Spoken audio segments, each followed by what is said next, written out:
Hello and welcome to the first ever video of our brand new channel, Drivers Keepers. That's Simon Edwards. And that's Simon George.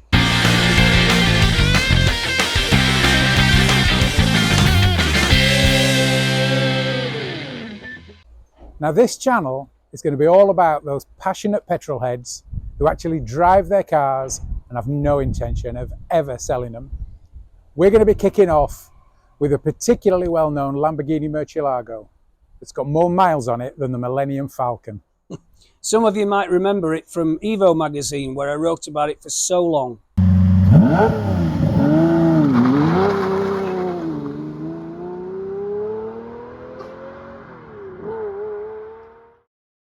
So you join us here at Drivers Keepers HQ, aka my garage, to find out more about Simon's car. Simon, it is more than just a car to you, isn't it? It is, Simon. This Murcielago I don't know, I took so many risks buying this car back in 2004. It was one of those things, going back then, I actually couldn't afford to buy it. And I took a massive risk. And literally, I swore to myself that if I ever got to own a new Lamborghini, that I would drive it.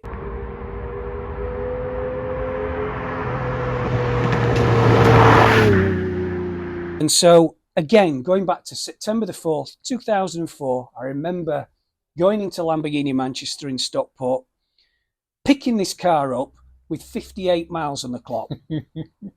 Now it's done 296,000 miles, but I should hasten to add that I haven't driven all of those miles. I've probably done the best part of 160,000 miles on the road. Wow. But most of the mileage is actually being done by at least, I think, 8,000 people that drove the car with me, often as an instructor sat in the passenger seat, that drove the car on the supercar experience days that I organised some years ago. So it kind of generated its own income, and that enabled me to keep the car. So don't expect anybody to see a pristine Murcielago, because this has been properly used.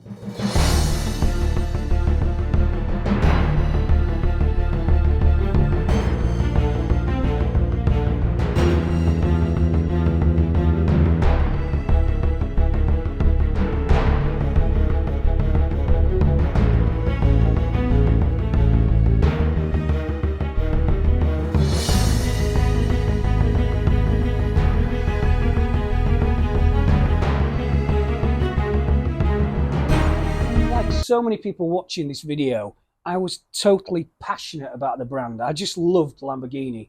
And ever since seeing, what was it, that film, The Cannonball Run, back in 1984, with that iconic sequence with the Countach and the two women driving it, I had to have a Murcielago.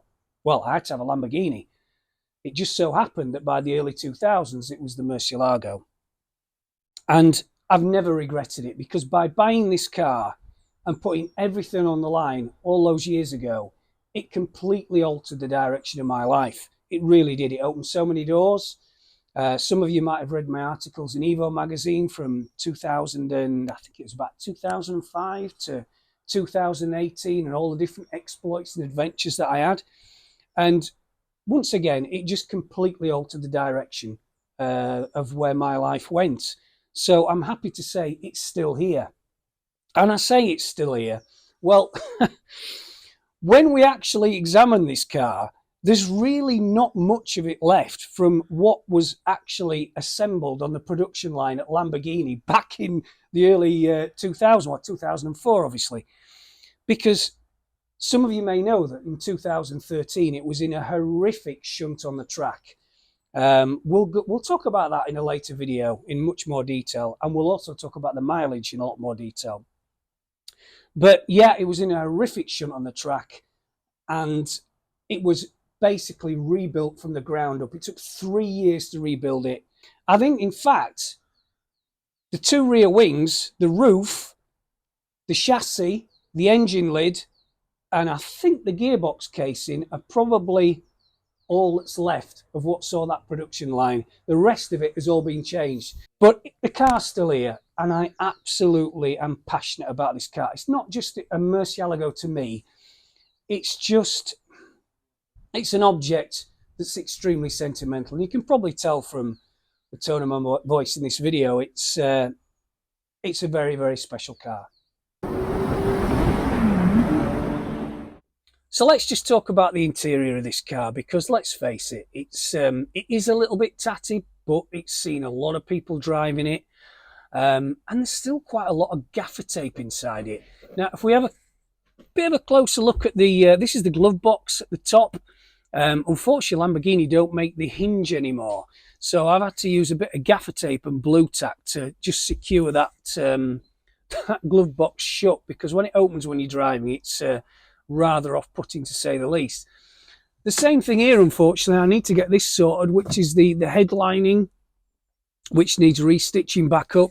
Again, you know, the whole point of this is just to show that this car has actually seen a lot of use.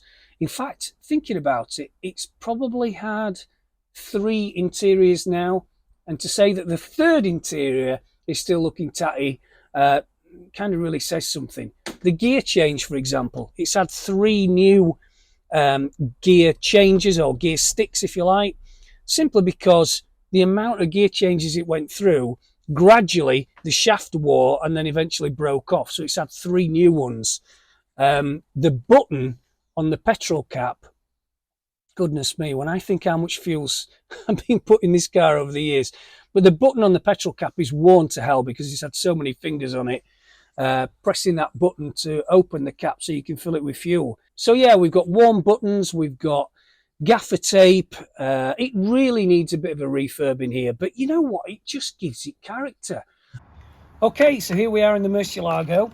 Now, one thing about this car is when the lights disappear, you can probably see the check engine lights. Well, they've been on for 15 years, so that's got to be some sort of record anyway. But you can also see, I don't know if you can pan in there, Simon, at the actual mileage, which is just lit up there. 295,291 miles. Soon to be 300,000 when the car goes back to Italy, which incidentally we'll be covering in another video later on in Drivers Keepers. But let's just start her up and just listen to this.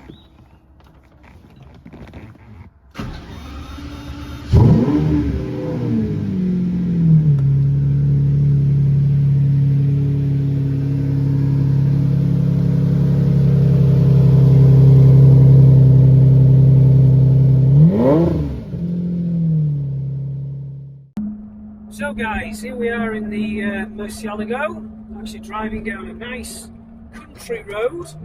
You know, the thing about this car is it's actually had about 12 different exhausts on it, from tubey exhaust, all sorts of aftermarket exhausts.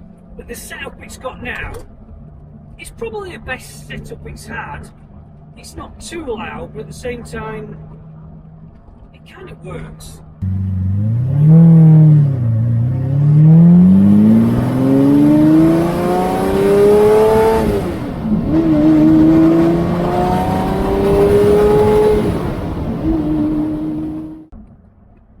You know, when I first got this car, I was in my mid-30s, and now, 20 years on, clearly I'm in my mid-50s. And I don't know about some of you guys, but as you get older, you kind of just want to be a bit more under the radar than what you used to be. And yeah, when I first got this car, I loved the attention. Maybe quite not so much now.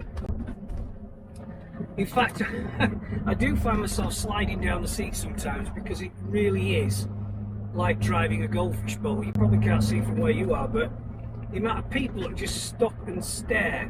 In fact, it's quite funny because we just approached a pedestrian crossing back there. And there was a couple of people just waiting to cross. And they see the Murcielago and they actually step away from the curb.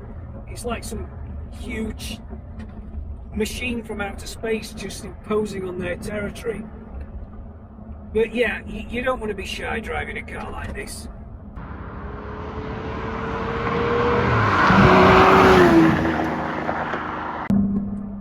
Let's just listen to this.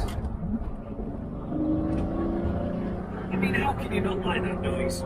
But yeah, the Murcielago is really, I think, the last design of a V12 Lamborghini, which was pretty before Lamborghinis tended to go more like aircraft, jet fighters, spoilers, wings, splitters, you name it. This hasn't really got any of those.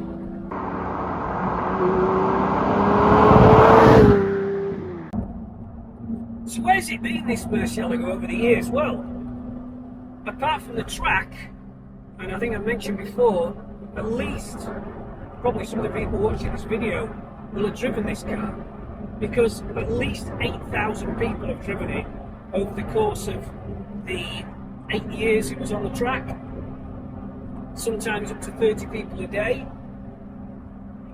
Sometimes in the early years, I was in the passenger seat as an instructor.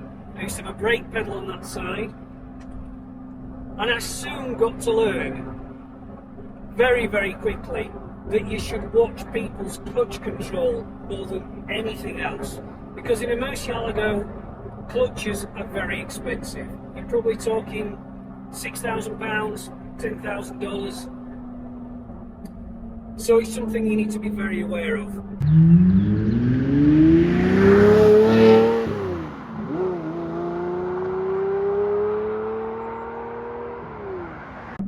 So apart from the track, where else has it been? Well, I'd say it's been to at least 19 countries that I can think about.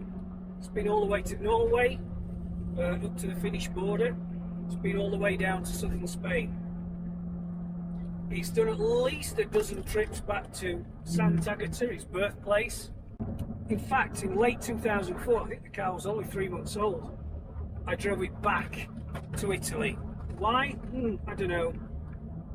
I just wanted to run it in. And as I've said earlier, I swore when I got this car, it may have been the only time, at least I thought then, it was going to be the only time I could ever own a new Lamborghini. So I was determined to just drive it. And drive it I did. So, thanks for watching, guys, the first episode of Drivers Keepers. If you like what you saw, there's going to be a lot more of this sort of stuff coming your way. You know what I'm going to say now? Give it a thumbs up and subscribe. See you for the next one. See ya. I have to get the horn in as well. Nice. I love that horn. It's actually from a Ferrari, though. All the best things are, mate. Yeah.